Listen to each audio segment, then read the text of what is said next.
Friends, welcome to my channel. நம்ம இன்றைக்கி சூப்பரான ஒரு ரெசிபி தான் பார்க்க போகிறோம். என்னென்னா, நான் இன்றைக்கி மட்டன் கிரேவி தான் மட்டன் கிரேவி தான் செய்ய போகிறேன்.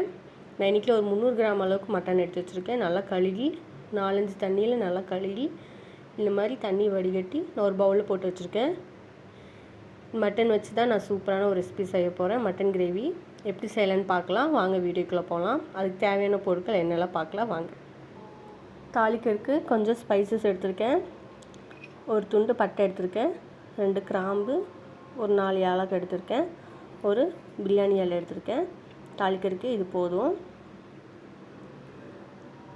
3 பெரிய சைஸ் வெங்காயம் இந்த மாதிரி பேஸ்ட் பண்ணி எடுத்து வச்சுருக்கேன். 3 பெரிய சைஸ் தக்காளி இந்த மாதிரி பேஸ்ட் பண்ணி எடுத்து வச்சுருக்கேன். இஞ்சி பூண்டு பேஸ்ட்டு. நம்ம இதை எப்படி தாளிக்கலான்னு பார்க்கலாம். வாங்க வீடியோக்குள்ளே போகலாம். கேஸ் ஆன் பண்ணி இந்த மாதிரி ஒரு குக்கர் வச்சுருக்கேன். நான் இன்றைக்கி குக்கரில் தான் செய்ய போகிறேன். குக்கரில் செஞ்சோம்னா சீக்கிரமாக ஆயிடும். அதனால தான், ஏன்னா இது மட்டன் இல்லையா, அதனால் சீக்கிரமாக வெந்துடும். அதனால் நான் இன்றைக்கி குக்கரில் செய்ய போகிறேன். குக்கர் நல்லா ஹீட் ஆகிடுச்சு. நம்ம இனி ஆயில் ஆட் பண்ணிக்கலாம். தேவையான அளவு ஆயில் ஆட் பண்ணிக்கலாம்.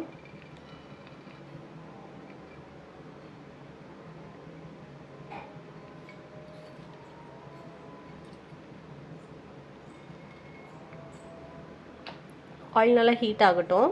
அதுக்கப்புறம் நம்ம இதில் ஹோல் ஸ்பைசஸ் எடுத்து வச்சுருக்கோம், அதை ஆட் பண்ணிக்கலாம். ஆயில் நல்லா சூடாயிருச்சு. நம்ம ஸ்பைசஸ் எல்லாம் ஆட் பண்ணிக்கலாம்.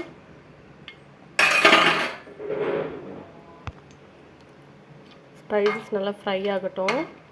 அதுக்கப்புறம் நம்ம வெங்காயம் பேஸ்ட் பண்ணி வச்சுருக்கோம்ல, அதை ஆட் பண்ணிக்கலாம்.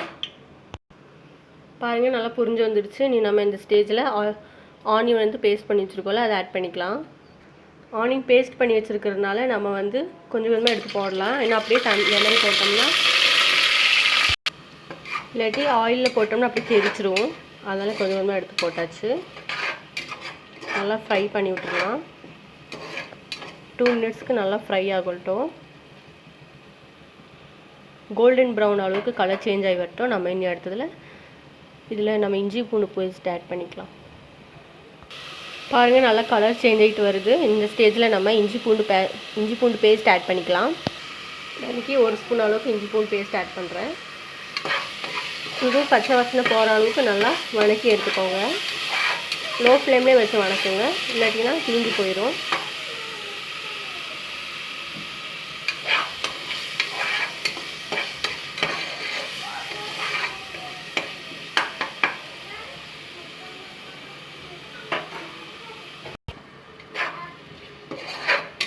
நல்லா கலந்து விட்டுக்கோங்க. கொஞ்சம் ஆயில் பற்றி ஆயில் ஆட் பண்ணிக்கோங்க. கொஞ்சம் ஆயில் பத்தலை, அதனால கொஞ்சம் ஆட் பண்ணியிருக்கேன்.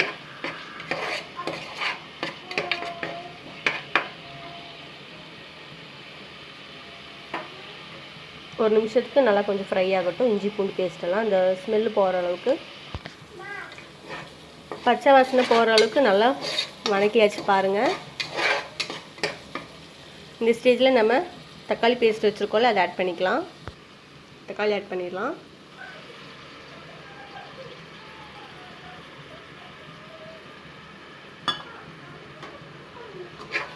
நல்லா கலந்து விட்டுக்கோங்க. எல்லாத்தோட நல்லா மிக்ஸ் பண்ணிடுங்க.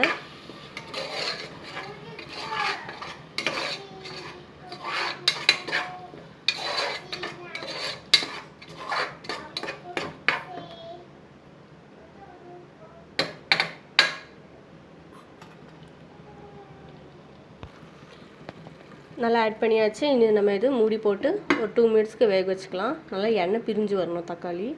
அப்போ அந்த பச்சை வாசனம்லாம் போய் நல்லா சுருங்கி நல்லா ஒரு கிரேவி பதத்துக்கு வரும். அப்போ பார்க்க சூப்பராக இருக்கும்.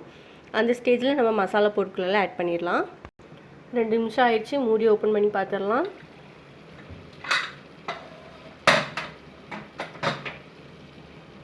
பாருங்கள், நல்லா ஆவி பறக்க சூப்பராக எண்ணெய் பிரிஞ்சு வந்துருக்கு. இந்த ஸ்டேஜில் நம்ம மசாலாலாம் ஆட் பண்ணலாம்.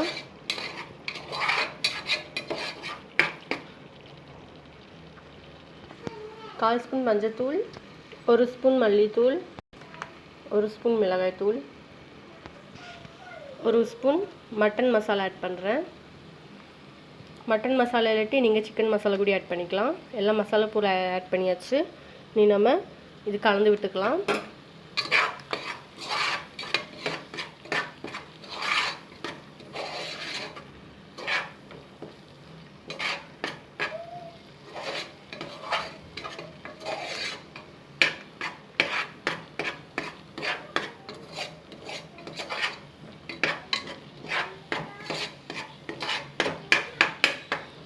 விருப்பப்படுறவங்க இன்னொரு மசாலா ஆட் பண்ணிக்கலாம். கரம் மசாலா இருந்தால் அது கொஞ்சம் ஆட் பண்ணிக்கோங்க. என்கிட்ட இல்லை, அதனால நான் அது இன்றைக்கி ஆட் பண்ணிக்கல. இருக்கிறவங்க ஆட் பண்ணிக்கோங்க. இது மூடி போட்டு ஒரு 2 நிமிஷத்துக்கு நல்லா ஃப்ரை பண்ணலாம். நல்லா எண்ணெய் பிரிஞ்சு வரணும். அதுக்கப்புறம் நம்ம கறி கழுவி வச்சுருக்கோம்ல, அதை ஆட் பண்ணிக்கலாம். தேவையான அளவு உப்பு ஆட் பண்ணிக்கலாம். நீங்கள் உங்கள் டேஸ்ட்டுக்கு தகுந்த மாதிரி கூடுதலாகவும் கம்மியாகவும் நீங்கள் ஆட் பண்ணிக்கலாம். நம்ம மூடி போட்டு ஒரு 2 மினிட்ஸ்க்கு மூடி போட்டு வேக வச்சிடலாம். எண்ணெய் நல்லா பிரிஞ்சு வரணும். 2 மினிட்ஸ் ஆயிடுச்சு. மூடி ஓப்பன் பண்ணி பார்த்துடலாம். பாருங்கள், நல்லா எண்ணெய் பிரிஞ்சு வந்திருக்கு மசாலாலாம். இதில் நம்ம கறி ஆட் பண்ணிடலாம். கறி கழுவி வச்சுருக்கோம்ல, இது நம்ம ஆட் பண்ணிடலாம். நல்லா புளிஞ்சு ஆட் பண்ணிக்கோங்க. இன்னைக்கு கொஞ்சம் தண்ணி இருக்குதுல.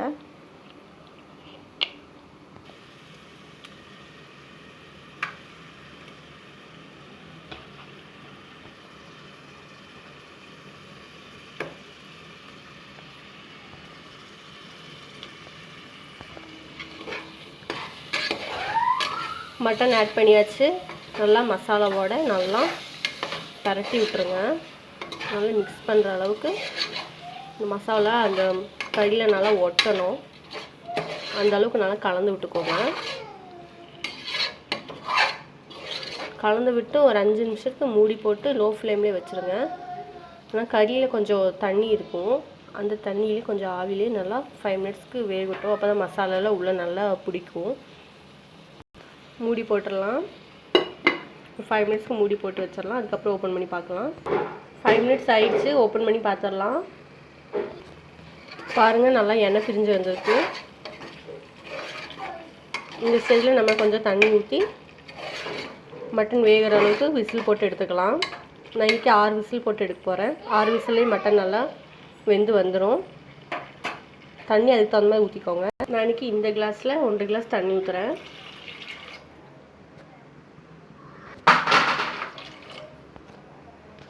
தண்ணி ஊற்றியாச்சு 1.5 கிளாஸ் அளவுக்கு. அந்த தண்ணியே போதும். ஒரு 6 விசில் போல் நல்லா வேகட்டும்.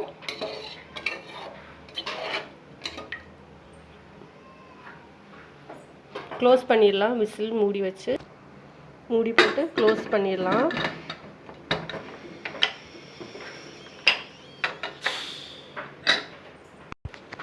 மூடி போட்டாச்சு. நீ ஒரு 6 விசில் வரட்டும். 6 விசில் வந்ததுக்கப்புறம் நம்ம மூடி ஓப்பன் பண்ணி பார்க்கலாம் எப்படி வந்திருக்குன்னு. 6 விசில் ஆயிடுச்சு. நம்ம இனி ஓப்பன் பண்ணி பார்த்துடலாம்.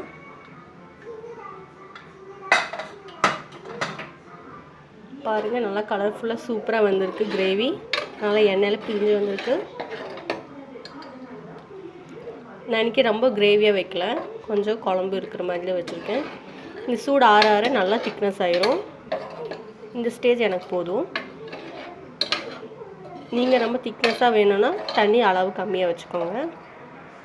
நான் 1.5 கிளாஸ் வச்சேன். நீங்கள் 1 கிளாஸ் வச்சாலே போதும். நம்ம இது சர்வ் பண்ணிக்கலாம். மேலே கொஞ்சம் கொத்தமல்லி ஆட் பண்ணிக்கலாம்.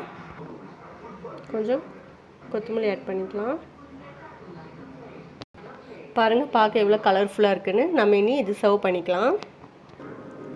பாருங்கள், கிரேவி சூப்பராக ரெடி ஆயிடுச்சு. இதே மாதிரி நீங்களும் உங்கள் வீட்டில் ஒரு தடவை செஞ்சு ட்ரை பண்ணி பாருங்கள். கண்டிப்பாக உங்களுக்கு பிடிக்கும். இது நம்ம சப்பாத்தி, பூரி, தோசை, இட்லி, சாப்பாடு எல்லாத்துக்கூடமே வச்சு சாப்பிடலாம். ரொம்ப சூப்பரான ஒரு காம்பினேஷனாக இருக்கும். இதே மாதிரி நீங்களும் உங்கள் வீட்டில் மட்டன் கிரேவி இதே மாதிரி நீங்கள் செஞ்சு பாருங்கள். சூப்பராக இருக்கும். எப்படி ரெசிபி வந்திருக்குன்னு எனக்கு கமெண்ட் பாக்ஸில் பின் பண்ணுங்கள். பிடிச்சிருந்தா லைக் பண்ணுங்கள், ஷேர் பண்ணுங்கள், மறக்காமல் சப்ஸ்கிரைப் பண்ணுங்கள். கீழே இருக்கிற பெல் பட்டனையும் கிளிக் பண்ணிக்கோங்க. அப்போ தான் நான் போடுற வீடியோ உங்களுக்கு உடனே வந்து சேரும். நம்ம நெக்ஸ்ட் வீடியோவில் பார்க்கலாம். Bye friends.